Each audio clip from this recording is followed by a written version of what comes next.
Welcome back to Midday. We're down at the Kamloops Art Gallery this afternoon, checking out the main exhibit in the Kamloops Art Gallery right now. It's called Becoming Animal, Becoming Landscape. We have Adrienne Fast joining us. She is the interim curator, filling in for the next year, and she's going to tell us a little bit about it. Thanks for being here. My pleasure. Thank you for having me. Becoming Animal, Becoming Landscape. I know it's a collection of many different artworks. Yes, it's a collection that comes to us from the Morris and Helen Belkin Art Gallery, which is at the University of British Columbia.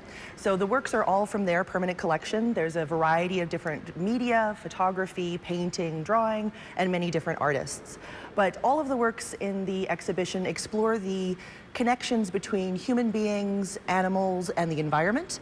Many of them deal explicitly with the idea of transformation between those categories, humans becoming animals, animals becoming landscape, and really about dissolving the boundaries between those categories. Can we start to think of the landscape or animals as equals to humans? Can we start to think of the dissolving of identity between those different categories? Some of it quite explicit in nature as well. Yes, there are definitely some explicit images. So we do recommend that people consider that if they want to come down. Let them know that there will be some body parts on display that are certainly unavoidable. And maybe not suitable for children. Not very young children. Yes. We do encourage sort of older school groups, sort of high school groups, because there are a lot of very interesting ideas about where we confront nudity and how we feel about nudity in different kinds of contexts that are appropriate for an older child but not for a younger child maybe. Now, of all of this exhibit, there are certain collections that you wanted to talk a little bit more about. Well, I'd like to start here with the Emily Carrs that we have on display behind us. Emily Carr, very well known for her studies of forests and the landscape. But there was an idea about Emily Carr's paintings that was started in the 1930s by Jack Shadbolt, actually the artist Jack Shadbolt.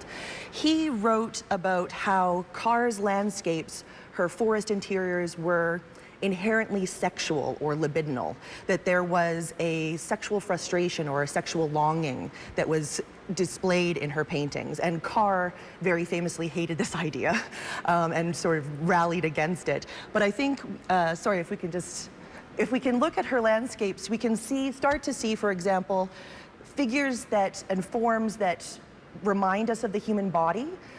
We start to see shapes that remind us of human sexuality. And certainly when you look at Emily Carr's writings, when she's talking about her experience of writing in the forests, it's not just that she's depicting the landscape. She talks about it in a way where she believes that she's becoming the landscape as she creates it, as she depicts it.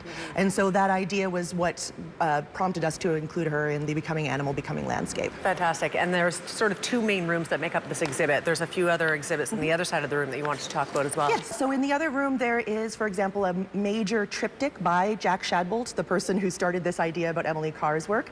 Shadbolt was a major Vancouver artist for decades, and he was constantly interested in the idea of transformation. So, for example, he did many series on the theme of butterflies because he was fascinated by the idea of one thing becoming something else. So we have a large-scale triptych called Swamp Forms that it's very difficult to tell what is being depicted. Is this a landscape? Are these animal forms? Are these insect forms? And so the entire immersive experience sort of makes one question the dividing into those sorts of categories. All right. Anything else you want to mention about this exhibit? I would also mention there are a couple of works included by Lawrence Paul Yuxwalupton, who is a very important local Indigenous artist, originally from this area. So there's one work that came to us from the Belkins collection, and we have another drawing by him in our collection that we thought was fantastic to include as well. And really sort of marking the First Nations position that the landscape, the environment itself, is a sentient living being. And so it's not just humans or animals that we can credit with self-knowledge and consciousness, but that we have to consider the landscape in those terms as well. Hence the reason Becoming Animal, Becoming Landscape suits this so well. Anyway, Adrienne, thank you so much. Thank you. It's hard to sort of encompass all of the different types of artwork that are a part of this exhibit. There are many. But yes, well worth a look if you would like to come down and check it out at the Kamloops Art Gallery. This exhibit also running through until March 25th. If you would like to come, you certainly are welcome to. Adrienne, thank you so much for your great narrative on what's going on here. Thank you so much. Fantastic. We'll take a quick break. We'll be right back. Stay with us. I want your body instead. Now.